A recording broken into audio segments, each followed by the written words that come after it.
peut-être, mais sûrement, cette fois, c'est tout bon. Donc, merci beaucoup pour ta venue, pour partager avec nous l'évaluation par compétences autour des connaissances. Donc, c'est pas parce qu'on évalue par compétences que la connaissance n'existe pas et n'est pas présente. Et puis, ben, dans un premier temps, je vais te passer la parole et tu vas nous présenter comment ça se passe au niveau de la Business Team Academy. Et puis ensuite, on Mhm. ouvrira les questions, le débat et les échanges autour de cette thématique. C'est top, merci Nathalie. Je t'ai envoyé deux PDF, je ne sais pas si tu peux les mettre à Je disposition. très volontiers. Tip top. Donc, je vais vous présenter deux choses. Je vais essayer de faire peut-être 10 minutes sur. Je trouvais intéressant parce qu'on a eu le SADAP de la HECSO qui nous a fait un laboratoire sur notamment sur la définition des compétences. Comme ça, je peux vous mettre à disposition cet élément. Juste quelques minutes sur ce PDF-là. Et après, ben, je vais vous montrer un peu en 10 minutes ce qu'on fait à la Team Academy. Comme ça, on a du temps plutôt pour discuter. Ça va comme ça? Alors, le premier PDF que Nathalie peut vous mettre à disposition, c'est celui-là. Si je retrouve, non, si je partage mon écran, ignorer. Où suis-je? Écran, PowerPoint, tac. Voilà, là, vous voyez ce PDF. Oui. Donc ici, ce qui est intéressant, c'était un laboratoire avec le SADAP, donc avec Richard Emmanuel. On a eu une espèce de rencontre qui a été organisée pendant le mois passé auquel j'ai participé. Et je trouvais intéressant de vous partager ce PDF. Je ne vais pas aller passer les 17 slides et les commenter en détail, mais c'est important pour vous de voir aussi que les réflexions que se fait le rectorat de la HECSO dans la définition, et finalement quelle définition on adopte de la compétence. Ce qui est intéressant, ben, c'est que cette notion de compétence, elle est souvent, voilà, elle est souvent discutée, mais il y a une chose sur laquelle tout le monde est d'accord, c'est ouais, que la compétence, elle est toujours liée à un contexte, à une mise en situation. Donc, c'est vraiment ces trois éléments, la situation-problème, les actions réalisées. Donc, c'est pour ça que la Team Academy, qui est basée sur l'apprentissage par l'action, c'est au cœur du modèle Team Academy, l'action et le fait d'évaluer une compétence. Donc, et l'action conduit à des résultats. Donc ça, c'est vraiment un des éléments clés de la notion de compétence par opposition on va dire, pas par opposition, par complémentarité à la connaissance. Et puis là, après, bon, ça c'est Richard Emmanuel, il nous avait mis plusieurs définitions de la compétence. Je ne vais pas toutes les passer en détail, mais ce que j'aime bien, c'est la toute dernière, qui est la plus compliquée, mais peut-être qui intègre un peu tout. C'est qu'une compétence, c'est ce savoir agir, la situation complexe professionnelle, la mobilisation de différentes ressources, le savoir, donc les connaissances, le savoir-faire, le savoir-être, et aussi des éléments externes, comme des réseaux, un document, un environnement qui change, etc. Donc ça, c'est un peu peut-être la définition la plus complexe, mais qui regroupe, selon moi, un peu l'ensemble des éléments qui se cachent derrière cette notion de compétence. Et puis, bon, là, il y a encore Pelot, voilà, il y a différentes, je ne vais pas aller dans toutes. Ici, on rajoute ce qu'il y a aussi chez Rogers, c'est cette notion d'à un moment donné, il n'y a pas de compétences, il n'y a pas des ressources cognitives, émotionnelles et sociales qui sont mises en jeu. Après, je reviendrai peut-être sur Rogers, mais Rogers, il avait fait une étude pour voir, une étude terrain pour montrer à partir de quand on pouvait estimer qu'est-ce qui fait qu'on est compétent. Est-ce que c'est il a essayé de donner empiriquement un élément chiffré en disant c'est 90% c'est du savoir ou 90% c'est du cognitif et de l'émotionnel. Et voilà, il a fait une étude empirique pour montrer sur le terrain, en prenant des échantillons de personnes après leurs études, après quelques années d'expérience, qu'est-ce qui fait qu'elles sont compétentes pour, par exemple, faire un acte dans les soins infirmiers ou faire un plan d'architecture ou pour réaliser un plan marketing. Donc on voit que la notion de compétence, il n'y a pas de nouveau une unanimité pour dire la compétence c'est ça. Alors on va retrouver de nouveau des schémas, on va dire voilà, c'est la combinaison des ressources, c'est la complexité des situations. Après, c'est clair que la compétence, elle sert aussi à définir le but et on verra comment dans la Team Academy, on a décrit la compétence, les objectifs de formation à travers les 21 compétences et pour valider le parcours d'études. Donc ça, c'est vraiment quelque chose qu'on retrouve, comme vous allez voir après sur Team Academy. Voilà, je ne vais pas aller trop en détail ici de tout ce qu'a présenté le SADAP, donc Richard Emmanuel, l'espace des compétences. Ça peut être intéressant pour vous, si vous avez appris, il avait repris, Richard Emmanuel, le canevas qu'on a, ça c'est par exemple la compétence traitement de l'information au sein de la Team Academy, où à un moment donné, il faut une grille, une référence pour que l'apprenant puisse se positionner par rapport à la compétence. Et bien sûr, il avait conclu sa présentation en disant pour évaluer ses compétences, il faut collecter des preuves, les preuves que l'étudiant est capable, à travers les tâches qu'il a faites, dans une situation donnée, de démontrer, de prouver que les actions qu'il a faites ont eu un résultat et une progression sur ses compétences. Voilà, je ne sais pas si vous avez des questions juste sur cette partie un peu plus théorique, mais je trouvais intéressant de vous partager ce document qui a été mis à disposition qui vient du SADAP à la HESSO. N'hésitez pas à poser des questions. Nathalie, si je ne vois pas des mains levées, tu me dis, tu m'interromps. S'il y a des commentaires spontanés. Alors, pas de commentaires. Le document est mis dans le chat, donc à disposition de tout le monde. Donc, a priori, c'est que tu étais très clair. Et l'ancrage théorique, on est bon. Passons à la pratique.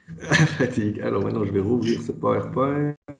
Est-ce que c'est le bon que j'ai là? Oui. Donc, pour parler de Team Academy, je vous fais rapidement, de nouveau, je vais aller assez rapidement sur la première partie. C'est quand même vous expliquer un petit peu juste le contexte et puis après venir sur ces fameuses compétences. Mais pour rappel, et ça c'est ce que j'avais aussi présenté, parce que on avait dû faire un rapport pour le domaine. Donc les éléments numéro 1 que j'ai dû présenter et faire un premier bilan de ces 3 premiers volets au domaine, c'est toujours ces 4 piliers, l'apprentissage par action, l'apprentissage en équipe et les 21 compétences. Et forcément, le plus délicat, c'est la partie du bas, c'est comment travailler sur ces éléments. Donc, je ne vais pas aller trop sur les chiffres, mais si ça vous intéresse, dans le document, vous voyez un petit peu voilà, combien de teampreneurs on a actuellement. Ce n'est pas le but de la présentation, mais comme ça, vous avez aussi un peu d'autres informations que uniquement après sur les compétences. Ce qui est important, par contre, ça je tiens quand même à le relever, c'est qu'à l'époque, on a dit « Ah, ça va cannibaliser la filière ». Et encore cette année, la rentrée de cette année, on voit qu'on a une rentrée comme on n'a jamais eu en filière économie d'entreprise. Donc, on aura un nombre d'étudiants de record de nouveau en filière économie d'entreprise. Et donc, quelque part, les profils qui viennent, et c'est encore plus le cas cette année, ce sont des profils atypiques qui ne viendraient pas dans la filière classique, la majorité d'entre eux. Donc voilà, ça c'est aussi pour dire que le modèle pédagogique, l'évaluation par les compétences et cet apprentissage par l'action attire d'autres profils. Donc on a des nouveaux profils qui viennent se former à la HESSO à travers ce programme. Donc maintenant pour aller dans ces 21 compétences. Donc ce qu'on a fait, ce qui est vraiment la grosse distinction et ce qui est vraiment disruptif et qui est toujours un challenge et qui est toujours, voilà, il va falloir... on est en train d'évaluer aussi, de faire évoluer peut-être certaines choses au niveau de ces 21 compétences, c'est que au lieu d'avoir des examens classiques et des grilles de cours, ces 21 compétences à atteindre durant les 3 ans, elles sont fixées. Donc si on prend la compétence communication en anglais et en allemand, l'auto-initiative, le leadership d'équipe, c'est dès le premier semestre, chaque apprenant doit se positionner, est-ce qu'il progresse en gestion de projet, est-ce qu'il progresse en marketing. Mais il n'y a aucune obligation dans le premier semestre de progresser en marketing. Il peut décider, en fonction des projets qu'il fait, que pour l'instant, il n'a pas développé du tout une compétence en marketing pendant les 2 premiers semestres. Donc ça, c'est aussi quelque chose qui est particulier, c'est que la cible est fixée, mais le parcours personnel, le parcours est individuel et personnel. C'est-à-dire que chaque portfolio individuel d'apprentissage est personnel et chaque apprenant va progresser à travers ces 21 compétences de façon différente durant les 3 ans. Mais chaque teampreneur sait qu'il doit progresser. Donc, ces compétences, elles ont été décrites avec ce système de... alors, je ne sais pas si j'arrive à faire des petits schémas là-dessus. Oui, magnifique. Donc, vous avez vraiment ce système pour atteindre la cible au centre et surtout ici, la finalité de la compétence. Donc l'étudiant, l'apprenant doit comprendre pourquoi il est évalué tous les semestres sur la créativité et l'innovation, et il doit avoir le référentiel qui va de débutant 1 à professionnalisant au centre.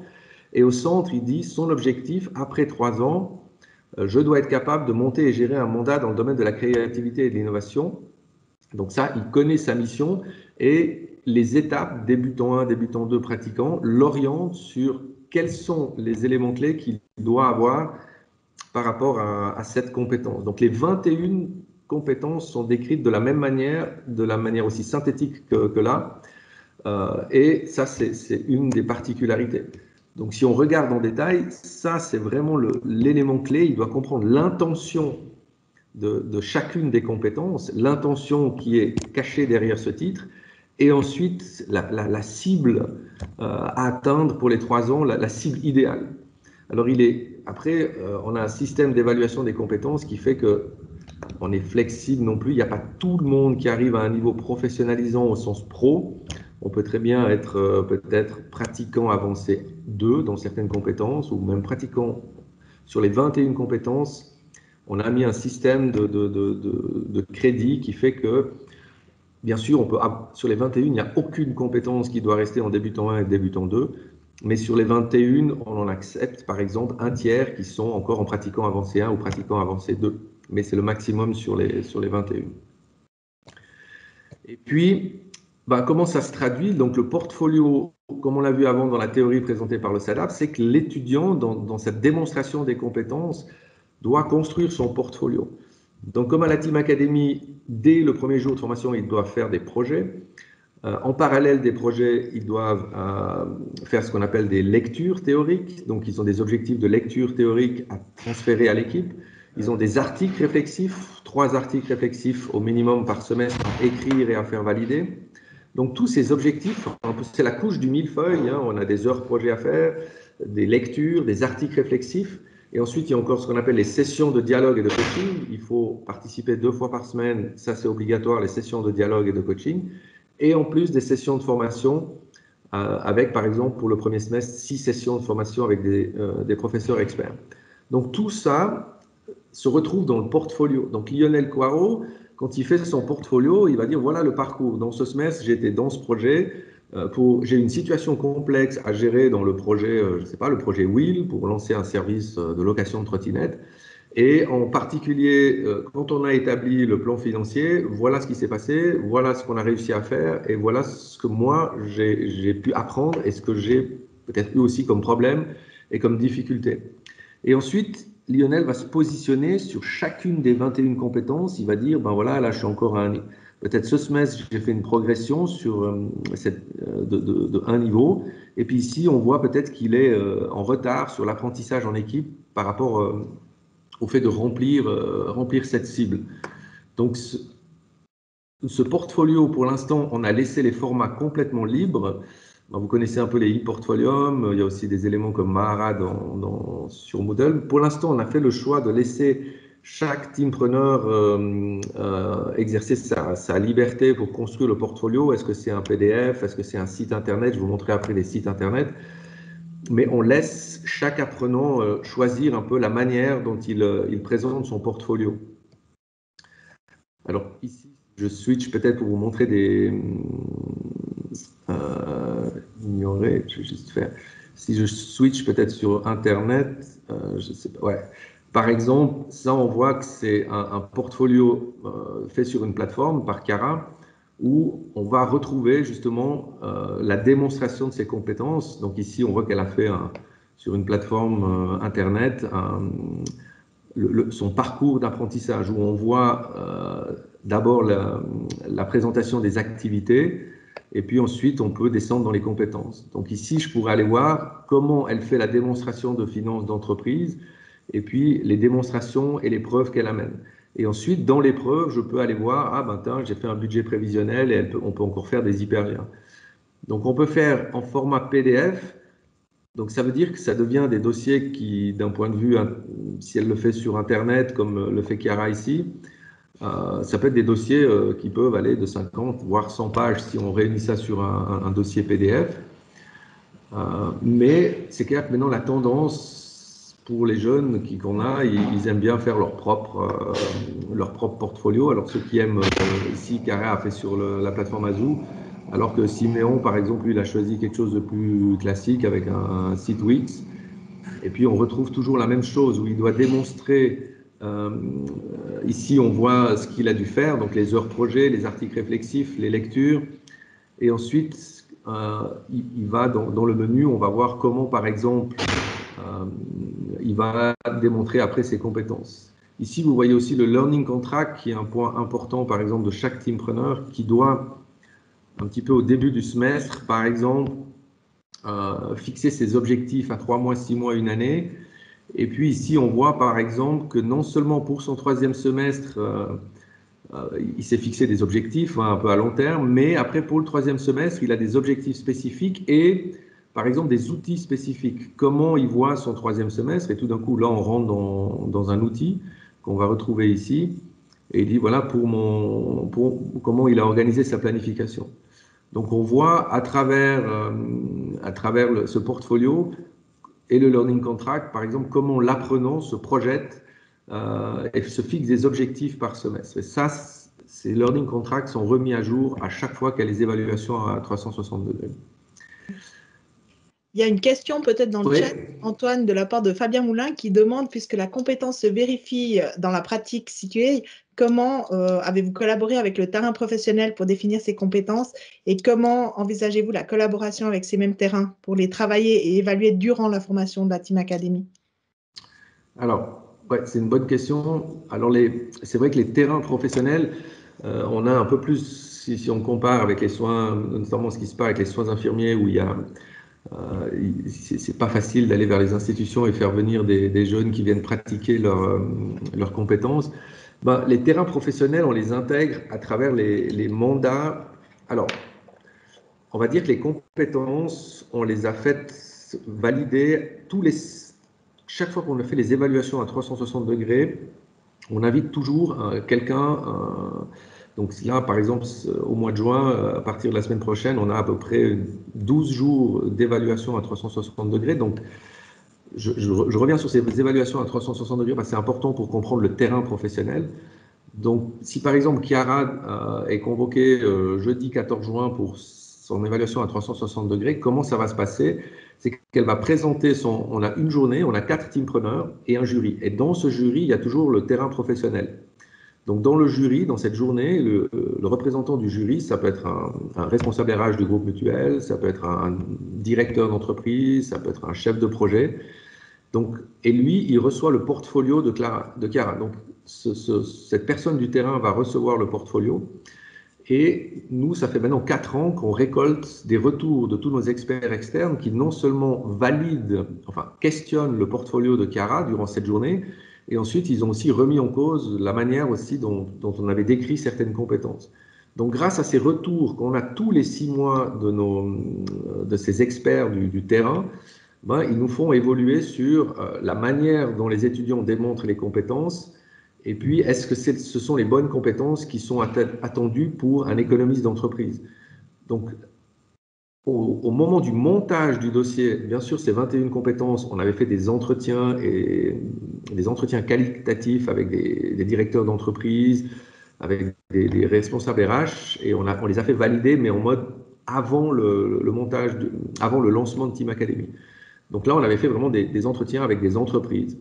Après, maintenant, on les intègre dans les évaluations à 360 degrés et dans les types de projets que les étudiants font, on va retrouver les retours terrain dans les rapports projets. Donc sinon, si par exemple Chiara a fait un projet avec le parc de Finges, elle a dû faire un plan marketing pour le parc de Finges ici à Sierre, ben, dans le rapport de projet, parce qu'elle doit valider tous ces projets qu'elle a fait et le projet est validé uniquement s'il y a un retour client. Donc le client dit j'ai vu ce projet, voilà ce que l'équipe a amené en termes de plan marketing pour le parc Finges et donc le retour client nous indique, nous amène un peu la preuve et aussi qu'est-ce qui a fonctionné et pas fonctionné d'un point de vue terrain dans le mandat qu'on fait par exemple cette équipe avec le parc de Finges en termes de plan marketing. Maintenant, il y a aussi des rapports projets qui sont leurs propres, des projets plutôt type start-up, où là, bah, c'est la responsabilité du team coach, puisqu'il y a un team coach par team compagnie, de valider ces rapports de projet et de valider la situation complexe dans laquelle l'apprenant a pu, par exemple, faire travailler son leadership ou travailler des outils de gestion de projet. Voilà. Je ne sais pas si j'ai répondu à la question, c'est pas facile à expliquer, c'est simple. Est-ce que c'est OK? Il n'y a pas de réaction dans le chat et ni en direct, donc je dirais oui. Oui, merci. Donc, voilà, après, peut-être juste pour... Après, je peux revenir sur certains outils, mais comme on a fait une itération aussi, une des questions, c'était surtout à la fin des 3 ans, quel est le profil de ces étudiants teampreneurs? Donc ça aussi, pour le rapport au domaine, on a fait maintenant une fiche pour tous les étudiants qui ont terminé la formation. Et c'est clair qu'à la fin de la formation, chaque étudiant a son profil de compétences. On voit la progression là, sur les 3 ans. Et on voit aussi un petit peu, par exemple, quel type de job il a pu avoir aujourd'hui. Donc ça, maintenant, on est aussi en train de tracer, de faire une traçabilité de chacun de nos profils et un petit peu quel type de job ils vont faire. Et forcément, ce qu'on a remarqué, ce qui est ici aussi donc la seule chose qui est en lien avec la filière classique et l'évaluation la même, c'est le travail de bachelor. Donc tous les étudiants qui font la Team Academy font le même processus de travail de bachelor que dans la filière classique. Et on a vu les résultats de la première volée. Il y a quand même eu des échecs aussi dans le travail de bachelor. On a eu 2 étudiants sur 13 qui terminaient Team Academy qui ont dû refaire leur travail de bachelor. Sinon, ben, les notes sont assez similaires. C'est clair qu'on voit que c'est des étudiants dont le travail de bachelor, ils vont être plus orientés sur l'application pratique et ils ont moins peut-être de facilité qu'un étudiant classique à aller chercher l'état de l'art théorique. Mais voilà, c'est des choses sur lesquelles on travaille aussi pour améliorer ça. Et puis, ben voilà, ça c'était les 11 premiers diplômés. Et c'est vrai qu'on a pu, indépendamment des 2 qui doivent refaire leur travail de bachelor, donc 11 plus 2 qui doivent refaire leur travail de bachelor. Et c'est clair qu'il y a une majorité quand même qui se retrouve en mode indépendant, slasher, des temps partiels avec des projets individuels, et puis 4 qui sont des employés classiques, on va dire. Quand je dis employés classiques, c'est travailler pour une administration étatique, ou travailler pour le groupe mutuel, ou travailler pour une PME locale. Donc voilà un petit peu des éléments. Et puis, en termes de compétences, je voulais revenir sur ça, c'est que c'est vrai qu'on a l'écosystème, on a Jean-Pierre qui est avec nous, c'est en train de s'étendre. Et ça a été l'occasion, quand on a annoncé, il y a déjà eu la nursing l'année passée, là cet automne, il y aura la Social Team Academy, j'espère aussi la Digital. Et là, on a discuté de quels étaient un peu les points communs du modèle pédagogique en termes aussi de compétences transversales. Alors c'est clair, il y a ce changement entre l'enseignement et le coaching, et puis actif-passif, passer à l'action. On a bien sûr ce modèle d'apprentissage qui est important et qui est en lien vraiment avec la notion de compétence. C'est vraiment ce schéma de Kolb où il est essentiel que le vivre la situation, ça c'est vraiment au cœur du système, c'est vraiment cette notion d'action. Donc il faut qu'il vive des situations et ensuite l'apprenant doit aller puiser dans la théorie, il va avoir cette réflexion et essayer de faire d'autres choses, de faire d'autres hypothèses. Et ça, la première année, c'est la chose la plus délicate, c'est les mettre en action. Souvent, il y a certains de nos jeunes sont plutôt scolaires et ils vont être plutôt ici, ils disent, ils lisent des livres, ils font de la théorie, mais ils ont de la peine à dire, comment je pourrais maintenant oser aller vers un projet et puis maintenant aller chercher des clients ou lancer un nouveau projet et puis expérimenter ces éléments-là. Et puis il y en a d'autres qui sont que là, ils sont dans le doing by doing, ils aiment faire des choses, mais ils détestent aller faire le lien avec la théorie. Donc on a 2 catégories d'étudiants quand on est sur cette activation des compétences, ceux qui sont plus, on va dire, qui partent plus de cette notion de la théorie et qui ont des fois de la peine à passer à l'action, puis d'autres qui sont trop dans l'action et qu'on a de la peine à aller faire, avoir ces retours réflexifs. Donc, peut-être juste encore cette référence qui était importante pour moi, c'était Xavier Rogers. Et lui, alors elle vaut ce qu'elle vaut, cette théorie, il est arrivé plus ou moins à ces 33%, mais il a essayé de faire une étude empirique qui est dans ce bouquin où il montrait que finalement, et lui il est parti sur ces 3 niveaux, il arrivait à montrer que pour être compétent, la majorité des éléments nécessaires sont des soft skills. Et lui, il les a mis dans des catégories cognitives et émotionnelles. Et que la partie connaissance, elle était bien sûr importante et essentielle, mais qu'elle était finalement pas la partie la plus importante pour être compétent sur le job. Et ça, c'est vrai, c'est un challenge derrière ce modèle Team Academy, c'est vraiment d'essayer de dire comment une haute école peut dire, c'est aussi notre rôle d'entraîner, en tout cas d'entraîner ces jeunes qui rentrent dans ce modèle, de les entraîner sur ces éléments plus émotionnels et cognitifs et de montrer leur progression. Donc comment ils progressent dans, par exemple, apprendre à apprendre, qui est quelque chose de très cognitif, comment ils vont progresser dans leur self-leadership, qui est quelque chose de très émotionnel, comment ils vont progresser dans des éléments d'autogestion. Donc c'est des choses qui jusqu'à maintenant on ne faisait pas. On ne mesurait pas la progression de l'apprenant sur vraiment spécifiquement des éléments cognitifs et émotionnels. Donc ça, c'est vraiment un élément qui est, selon moi, important dans ce modèle pédagogique. Donc ça, c'était pour nous, quand on a discuté aussi de Social Team Academy, de Digital Team Academy, je pense que la notion, il faut à un moment donné se mettre d'accord sur une notion de définition de compétences qu'on a vu avant avec le SADAP, enfin la HESSO.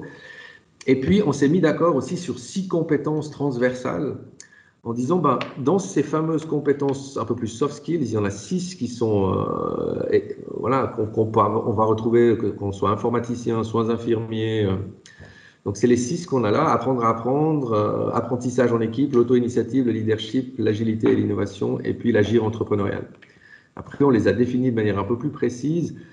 De nouveau, c'est pour avoir un objet, c'était pour réfléchir, est-ce qu'il y a des compétences qui sont au-delà, qui peuvent être transversales, que ce soit un ingénieur, un informaticien, et on dit, tous ces éléments-là sont transversaux. Et quand on a fait ces laboratoires avec la HESSO, avec le SADAP, j'ai trouvé intéressant de voir que l'Université de Montréal était en train de monter un projet pilote, enfin non, c'est pas vrai, je crois qu'ils ont maintenant aussi un portfolio individuel pour chaque apprenant, qui est lié à des compétences transversales à l'intérieur, qui est indépendant des facultés. Et là, vous voyez les 8 compétences professionnelles et interreliées à développer à votre rythme selon vos besoins. Et ça, c'est intéressant parce que l'Université de Montréal est arrivée sur 8 compétences et on retrouve des choses un peu similaires que dans les 6 que vous avez eu avant, le leadership, des notions d'autonomie, de collaboration, de communication. Et ils ont aussi mis en place la notion de portfolio pour que justement chaque apprenant à l'Université de Montréal peut, dans un portfolio personnel et individuel, démontrer la progression sur ses compétences transversales. Donc voilà, ça c'était un petit peu des éléments clés que je voulais vous montrer voilà, sur un peu ce qui se passe actuellement dans la Team Academy. Et puis ces fameuses notamment compétences transversales. Et puis si on prend certaines de ces compétences comme créativité, innovation, ou ici on a mis plutôt agilité, innovation, comme on a vu avant, comment on les mesure, quel est le référentiel et aussi à la fin, comment on va les mesurer sur, par exemple, les portfolios de nos étudiants. Si on reprend ici, typiquement les portfolios online de Siméon, et on va retrouver ces 21 compétences qu'on a ici. Voilà, je ne sais pas si vous avez des questions. Merci beaucoup Antoine pour cet exposé qui effectivement nous pose un cadre intéressant dans le contexte qui est celui de la Team Academy, mais qui nous interroge certainement aussi sur le contexte qui est le nôtre, je dirais en filière classique pour ceux qui sont en filière classique. C'est vrai qu'on aurait peut-être pu faire l'exercice, je regrette presque de l'avoir pas fait, de dire le lien entre les nouveaux profils de compétences sur lesquels on a travaillé dans les différentes filières et puis les compétences que tu nous proposes, parce que pour moi, elles font totalement sens, même dans des filières classiques. La vraie question, c'est toujours la même, et je pense que c'est ce que tu nous as montré, c'est comment est-ce qu'on mesure en fait cette compétence. Et là, j'ai compris un peu mieux comment on mesure le progrès. Moi, c'est surtout ça. Mesurer une compétence, à un moment donné, c'est assez simple. Enfin, c'est quelque chose qu'on sait faire. Mais mesurer un progrès, ça, c'est quand même quelque chose qui est compliqué. Donc là, c'est quelque chose d'intéressant. Il y a Jean-Pierre qui veut nous poser une question, je pense. Et peut-être juste par rapport à ce que tu viens de dire, Nathalie, sur le lien entre PEC, filière classique, et PEC Team Academy. Nous, typiquement, dans le Digital Team Academy, ce qu'on a fait, vu qu'il y a un nouveau PEC, moi, j'ai bâti le référentiel de compétences sur les compétences du nouveau PEC. Donc après, on a essayé de détailler chacune de compétences, mais je suis vraiment parti sur le même profil de compétences pour la plupart, sauf pour les éléments personnels, où là, je me suis pas mal appuyé sur celle de Business Team Academy. Mais donc, on a vraiment là un matching qui s'est fait dès le départ parce qu'aussi on a profité d'un nouveau PEC qui s'est fait. Si je prends un peu la parole, hein, c'était pas le but du moment qu'on en discute. C'est vrai que finalement, quand on enseigne une discipline, on se pose bien sûr la question des compétences que doivent acquérir les étudiants en soft skills et autres. Eric, j'arrive tout de suite vers toi. Mais c'est vrai que qui les évalue, ces compétences, et c'est peut-être là où le modèle il est intéressant dans l'auto-évaluation, évaluation 360 degrés, et puis une vision peut-être plus méta de la Team Academy. Parce que dans nos filières traditionnelles, est-ce que moi, dans mon cours disciplinaire, je dois évaluer l'autonomie, la capacité à travailler en équipe et toutes ces soft skills que tu nous as décrits? C'est une question aujourd'hui qui devrait revenir au centre du débat. Eric. Oui, je me permets d'intervenir puisque je suis responsable d'implémenter les compétences des soft skills d'un nouveau PEC Tourisme qui vient de démarrer cette année. Et en tant que responsable de ces compétences, parmi les autres compétences, on va dire plus classiques, marketing, finance et autres, d'abord, j'étais très intéressé quand Antoine nous dit normalement c'est 66%, alors que nous, dans le nouveau PEC, on l'a évalué à 15%. Donc, on nous a donné 15% du programme pour développer et évaluer les soft skills. Et puis après, l'autre gageur que l'on a eu, c'est comment exporter et prendre de l'expérience de la Team Academy qui vit ces journées, ces 12 journées à plein pot d'évaluation avec des experts en ayant au total 50 étudiants, alors que nous, dans une filière, on en aura 300. Et comment accompagner 300 étudiants à développer des soft skills, à les accompagner et à les évaluer en étant un petit groupe de 4-5 personnes et n'ayant que les ressources limitées à 15%. C'est ce gros défi qu'on essaye de relever maintenant. Je ne vais pas vous expliquer comment on essaye de le faire, parce que c'est expérimental, mais c'est une gageure de pouvoir transférer certains éléments dans des petites équipes super motivées et dynamiques comme la Team Academy avec des groupes de 15 et avec nous des filières de 100 dont des classes de 35 à 40 étudiants. Et donc on a intégré aussi, pour faire court, on a fait également de l'autonomie, bien entendu. On a fait de l'évaluation par les pairs aussi. On a introduit ça, on n'avait pas le choix. De l'accompagnement personnalisé, du choix et d'objectifs individualisés avec des programmes personnalisés. Mais voilà. Actuellement, il n'y a que la première année, on est en train de suivre 120 étudiants, j'allais dire que 120. L'année prochaine, on en aura 200, 300 à l'avenir. Franchement, je ne sais pas encore comment on va le faire, mais on va le faire.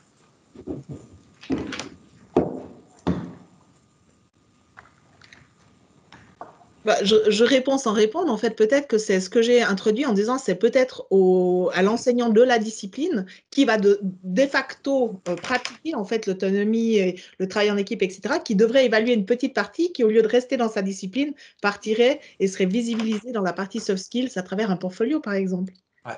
Alors, si je reprends la parole, nous, on est parti pour le moment, c'est vraiment expérimental parce qu'on vient de démarrer dans ce semestre et les étudiants doivent faire leur portfolio et nous, on a inversé la responsabilité. Au lieu de dire que c'est aux profs à démontrer et à évaluer l'étudiant, nous, on a dit aux étudiants, vous allez vous chercher des profs qui veulent bien valider ce que vous avez décidé de développer.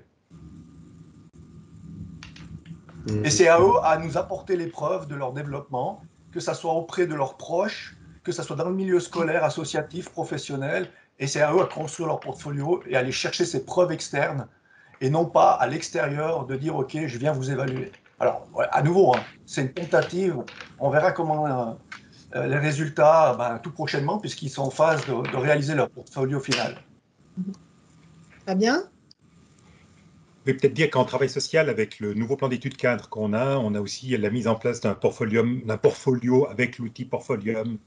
On a essayé cette première année avec un groupe pilote et puis on aura à partir de cet automne l'ensemble des étudiants qui pourront utiliser cet outil Portfolium et on l'a structuré sur la base des compétences attendues par le nouveau plan d'études avec un suivi des étudiants par classe de façon à ce qu'ils puissent régulièrement, à la fin de chaque semestre au minimum, mais peut-être même aussi plus régulièrement dans certains semestres, dans leur portfolio, faire la démonstration de là où ils en sont pour chacune des compétences, qu'on a aussi essayé, un peu comme l'expliquait Antoine tout à l'heure, de décliner en actes ou en type de preuve ou en type de réalisation, et qu'on compte essentiellement sur cette auto-évaluation. Donc pour l'instant, c'est un petit peu ça l'idée. Et puis c'est le prof accompagnant, une sorte de tuteur comme ça qui suit l'étudiant sur l'ensemble de sa formation, qui va demander à l'étudiant de rendre compte de l'avancement de ses compétences. Là où il faudra encore qu'on travaille, mais vraiment on débute parce on aura la première période de formation pratique seulement cet automne, c'est de voir comment effectivement les terrains professionnels dans lesquels les étudiants vont être actifs dans leur formation pratique vont pouvoir aussi donner un retour sur et quittancer les preuves que l'étudiant a mis dans ce portfolio. Donc on révise aussi la façon dont on va faire par exemple les rapports de formation pratique, pour que ça reste aussi basé sur cet outil de portfolio qu'on a mis en place. Voilà, un peu pour dire comment on a pensé pour la filière classique travail social. Évidemment, la Social Team Academy de cet automne, qui va démarrer cet automne, va aussi utiliser ces outils, quoi. Voilà.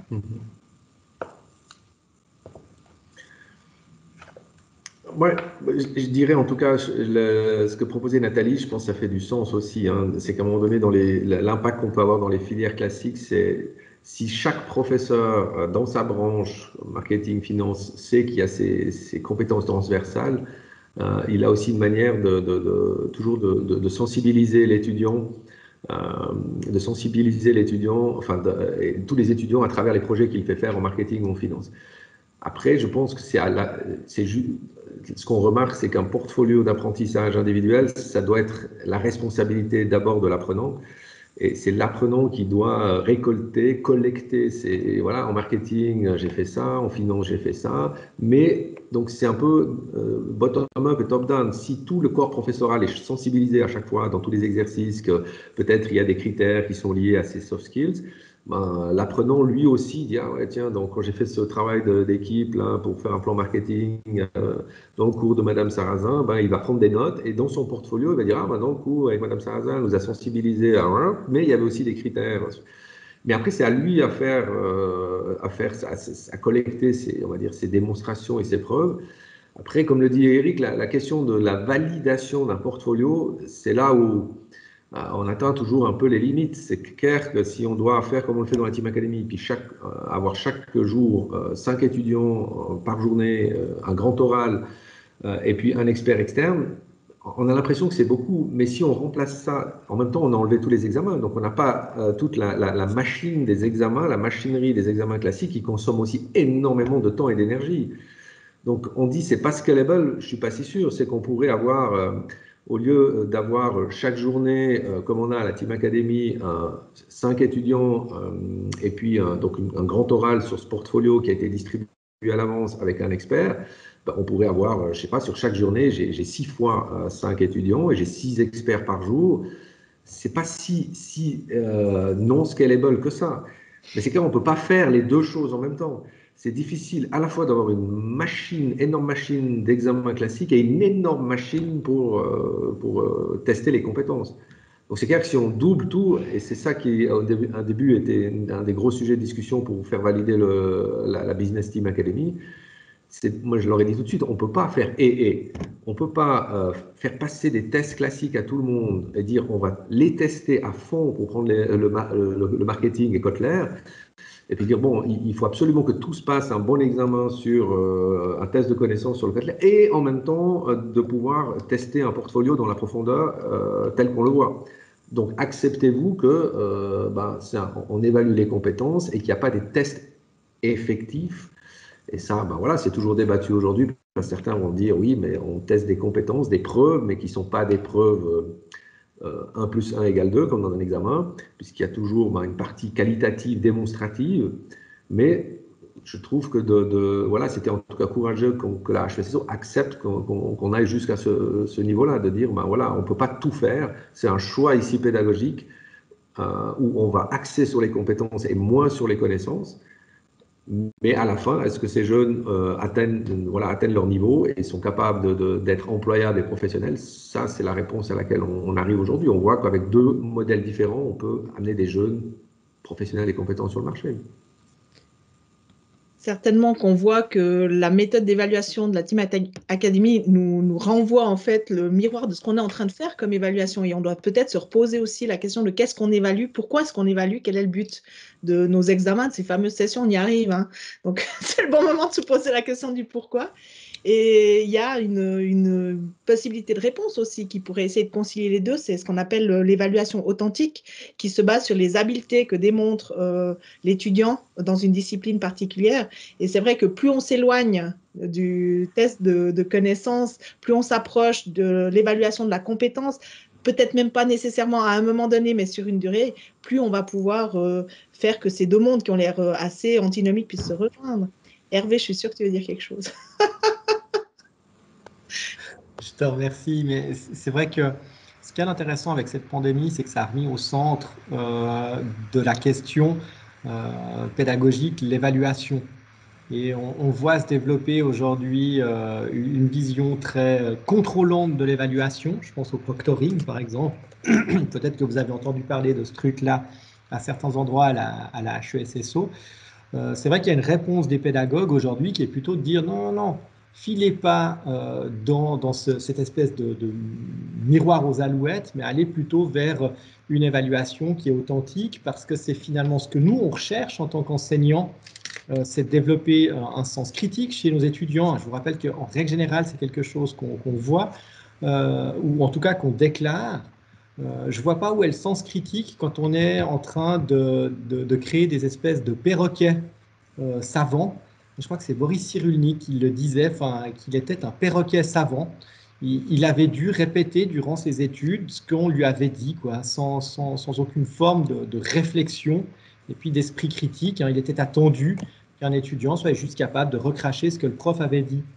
J'espère qu'aujourd'hui, on a bien compris que ce modèle-là ne correspond pas à notre société du savoir, qui est en complet développement et systématique, hein, ce qui fait que tout ce qu'on enseigne à nos étudiants, normalement, dans les 6 mois qui suivent, voire l'année qui suit, ça devrait être obsolète.